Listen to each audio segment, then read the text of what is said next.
નમસ્કાર મિત્રો, સ્વાગત છે તમારું અખંડ ગુજરાત યુટ્યુબ ચેનલમાં। બંગાળની ખાડીમાં ફેંગલ વાવાઝોડું દસ્તક આપવા જઈ રહ્યું છે। વાવાઝોડાને કારણે હવામાનમાં મોટો પલટો આવશે।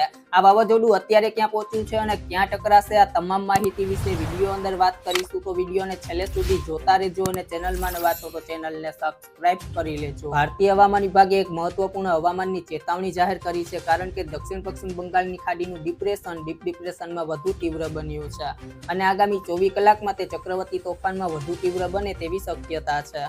હવામાન વિભાગ અનુસાર છેલ્લા કેટલાક દિવસોથી ચક્રવાત અને ઉષ્ણકટિબંધ તોફાનનો ખતરો વધી રહ્યો છે, જે આ સપ્તાહના અંત સુધીમાં તમિલનાડુના દરિયાકાંઠે ખતરો ઊભો રહી શકે છે।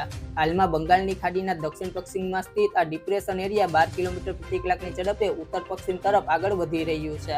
તે હાલમાં ત્રિકોલમાલથી લગભગ 310 કિલોમીટર દક્ષિણ પૂર્વમાં, નાગાપટ્ટનમથી 590 કિલોમીટર દક્ષિણ પૂર્વમાં, પોંડિચેરીના 710 કિલોમીટર દક્ષિણ પૂર્વમાં અને ચેન્નઈથી 800 કિલોમીટર દક્ષિણ પૂર્વમાં સ્થિત છે।